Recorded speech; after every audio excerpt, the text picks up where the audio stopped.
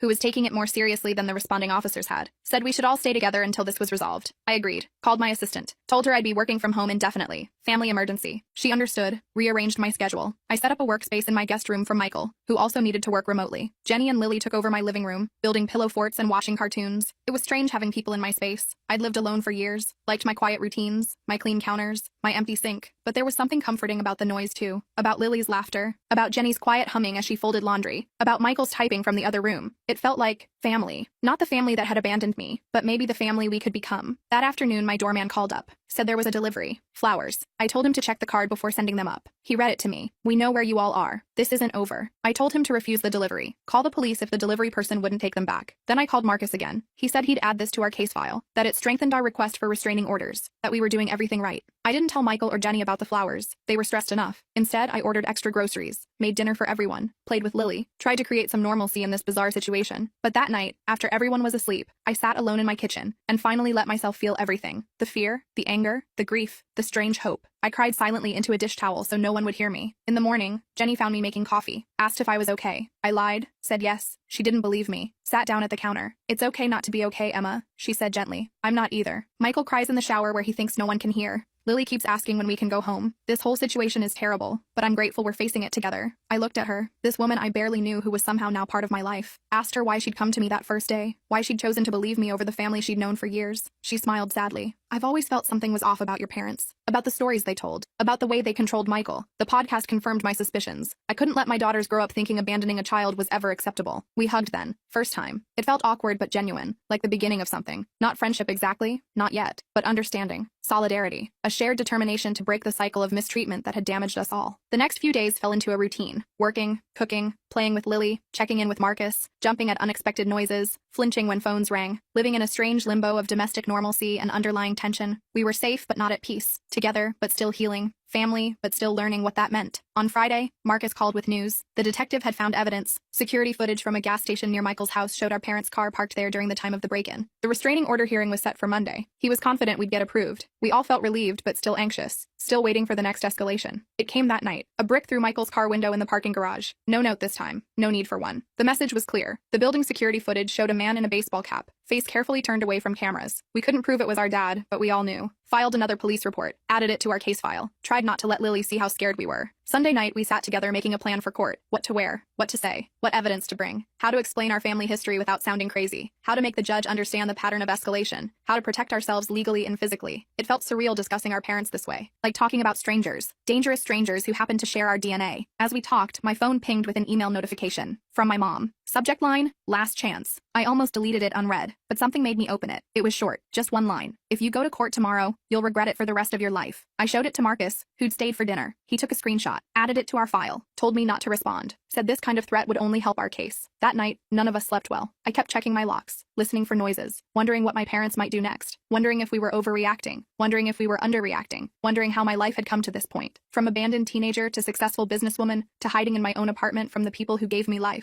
Monday morning arrived with a strange calm. We dressed carefully, business casual, respectable, trustworthy. Jenny arranged for a friend to watch Lily. We drove to the courthouse in separate cars just in case. Met Marcus on the steps outside. He looked confident, briefcase in hand, told us he'd handled dozens of cases like this, that the evidence was strong, that judges took threats seriously, that we'd be protected. As we walked into the courthouse, I spotted them, my parents, standing near the entrance, looking older than I remembered, smaller somehow. My mom saw me first, made a move toward me. My dad grabbed her arm, held her back. They watched us pass, didn't speak, didn't try to approach, just stared with a mixture of anger and something else, something that might have been fear. We filed past them into the building, checked in at security, followed Marcus to the correct courtroom, sat together on a bench, waiting for our case to be called. I could feel my parents enter behind us, could sense them sitting on the opposite side of the room, could almost hear their whispered conversation. But I didn't turn around, kept my eyes forward, focused on breathing. The judge called our case. We stood, walked forward, took our places. Marcus presented our evidence calmly. The break-in, the threatening texts, the flowers, the brick, the email, the history of abandonment and manipulation. The judge listened carefully, asked clarifying questions, looked at our parents with increasing concern. When it was their turn, my parents approached the bench. No lawyer, just them. My dad spoke first, claimed we were exaggerating, that they were just trying to reconnect with family, that they'd never broken any laws, that they loved us and wanted to make amends, that this was all a misunderstanding blown out of proportion. The judge asked about the security footage, the threatening messages. My dad denied everything, said it wasn't them on the footage, said their texts were being misinterpreted, said they were the victims here, not us. My mom nodded along, occasionally dabbing at her eyes with a tissue. Then the judge asked them directly about abandoning me at 17. My dad hesitated, started talking about troubled teens, about difficult decisions, about doing what they thought was best. The judge cut him off, asked again, directly, "Did you leave your minor child alone and move to another state?" My dad looked down, mumbled something about financial hardship. The judge's expression hardened. After hearing both sides, the judge granted our restraining orders. 3 years, no contact, no approaching our homes or workplaces, no messages through third parties. Any violation would result in immediate arrest. My parents looked stunned, like they couldn't believe this was happening, like they'd never faced consequences before. As we left the courtroom, my mom called my name, just once, softly. I kept walking, didn't look back, felt a weight lifting with each step. Not healing, not yet, but the beginning of it. The first real boundary that couldn't be crossed without serious consequences. Outside, Marcus shook all our hands, said we'd done well, said the orders were solid, said to call him immediately if there were any violations, said he was proud of us for standing up for ourselves. We thanked him, feeling dazed but relieved, like survivors of a natural disaster, blinking in the sunlight. Michael hugged me on the courthouse steps, a real hug this time. "I'm sorry, Emma," he said, voice breaking, for everything, for not protecting you then, for not finding you sooner, for believing their lies, for bringing this chaos back into your life. I hugged him back, told him we were going to be okay, that we had each other now, that we could build something new, something better. As we walked to our cars, I felt my phone buzz, a text from an unknown number. I almost didn't check it, but when I did, I felt a chill. It was a photo of Lily at her friend's house, playing in the backyard, unaware she was being watched. Below it, just 4 words: "This isn't over yet." I showed Michael the text immediately. His face went white. He called Jenny, who was already on her way to pick up Lily. I told them to meet us at my apartment. Then I called Marcus from the car, my hands shaking so bad I could barely hold the phone. He told me to forward him the text and drive straight home. Said he'd call the police and meet us there. Said this was a clear violation of the restraining order. Said to stay calm, but vigilant. The drive back felt like it took forever. I kept checking my mirrors, paranoid my parents were following me. When I finally pulled into my building's garage, I sat in my car for a minute just breathing, trying to get my poop together before facing Michael and Jenny. They needed me to be strong right now. I found them already in my apartment, Jenny clutching Lily like she might disappear. The poor kid looked confused and scared. Michael was pacing, running his hands through his hair over and over. I showed them the text. Jenny started crying, said they'd been watching her baby, said she'd never forgive herself if something happened to Lily. Michael put his arms around them both, looking more determined than I'd ever seen him. Marcus arrived 20 minutes later with 2 police officers. They took our statements, looked at the text, made some calls, said they'd send a patrol car to the friend's house to check things out, said they'd try to trace the number, said they'd increase patrols around my building. All the right things, but I could tell they didn't fully get how dangerous my parents could be, how unpredictable, how desperate. After the police left, we sat in my living room trying to figure out next steps. Jenny suggested going to a hotel under different names. Michael thought we should drive to his cousin's house a few states away. I just sat there getting angrier by the minute. This was bullcrap. We'd done everything right, followed all the legal channels, got our restraining orders, and they were still terrorizing us, still controlling our lives through fear. I stood up suddenly. "I'm done running," I said. "Done hiding. Done letting them dictate how I live my life. They've already stolen my childhood. I'm not giving them my adulthood too." Michael looked at me like I was crazy. "What are you planning to do?" I honestly didn't know yet, but I knew we couldn't keep living like this. That night, we took turns keeping watch while the others slept. I took the first shift, sitting by my living room window with all the lights off, watching the street below. Around 2 a.m., I spotted a car I recognized, my dad's old Buick. It circled the block 3 times before parking across the street. I took pictures with my phone, then woke Michael. We watched together as our dad sat in his car, just staring up at my building, not approaching, not violating the restraining order technically, just letting us know he was there, watching, waiting. In the morning, I sent the photos to Marcus. He said it was concerning, but not technically a violation since my dad stayed in his car, away from the building. Said to keep documenting everything. Said he'd talk to the detective again. I hung up feeling frustrated. The legal system had limits. Restraining orders were just pieces of paper. They couldn't stop someone determined to hurt you. Jenny and Michael decided to take Lily to a hotel for a few days, somewhere with interior corridors and good security. I helped them pack, hugged them goodbye, promised to check in every few hours. After they left, I sat in my empty apartment feeling strangely calm, like I'd reached some kind of decision point, like I couldn't keep living in this limbo. I called Melissa, told her everything, asked her what she thought I should do. She was quiet for a minute. Then she asked me a question that hit me hard. "What do you actually want from your parents?" Not what I didn't want, not what I was afraid of, but what I actively wanted. I realized I'd never really thought about it that way. After we hung up, I made a list. What I wanted: 1, to live without fear. 2, to have a relationship with my brother and his family. 3, to stop feeling responsible for my parents' actions. 4, to be free of the past. Nowhere on that list was reconciliation with my parents. Nowhere was forgiveness. Nowhere was understanding why they did what they did. I just wanted to be free of them. That afternoon, I did something crazy. I emailed my parents. Just a short message. "I know you're watching my building. I know you're not going to stop. So let's talk. One last time. Tomorrow, noon. The coffee shop on 8th Street. Just me. No police. No lawyers. After that, you leave us all alone forever." I hit send before I could change my mind. I didn't tell Michael or Jenny. Didn't tell Marcus or Melissa. This was something I needed to do myself. For myself. I wasn't naive enough to think my parents would suddenly become reasonable people, but I needed to face them on my terms. Needed to say my piece. Needed to end this cycle once and for all. My dad replied within minutes. Just, "We'll be there." No threats. No guilt trips. Just confirmation. I spent the rest of the day preparing. Not physically. Mentally. Thinking about what I wanted to say. What I needed them to hear. What boundaries I needed to set. I slept surprisingly well that night. Like making a decision had lifted some weight off me. The next morning, I dressed carefully. Not to impress them. Just to feel strong. Confident. I took an Uber to the coffee shop, arriving 15 minutes early. Chose a table in the back corner where I could see the door but wasn't immediately visible from outside. Ordered a coffee I didn't really want. Just sat there, waiting. Surprisingly calm. They arrived exactly at noon. Looking older than they had in court. More tired. My mom spotted me first. Nudged my dad. They walked over slowly, like they were approaching a wild animal that might bolt. Sat down across from me without speaking. We just looked at each other for a long moment. These strangers who were my parents. These people who had shaped me in ways they'd never understand. I spoke first. I didn't call this meeting to reconcile, or to give you money, or to hear excuses. I called it to make you understand one thing. It's over. You've lost. Not just the court case. You've lost me. Lost Michael. Lost your grandchildren. Lost any chance at being part of our lives. And if you can't accept that, if you keep stalking us, threatening us, trying to force your way back in, I will destroy you. My dad started to interrupt. I held up my hand. I'm not finished. Then I pulled out my phone, showed them screenshots of all their threatening messages, the photo of Lily, the emails. I've sent copies to everyone in your lives, your siblings, your church, your neighbors, your employers, everyone. Not yet, but I will if you contact any of us again. If you come near our homes, if you so much as mention our names to anyone we knew. My mom started crying. We just want our family back. We made mistakes, but we deserve another chance. We're getting older and don't want to die alone. I looked at her for a long moment. You should have thought about that before abandoning your 17-year-old daughter, before lying to everyone about what you'd done, before breaking into Michael's house,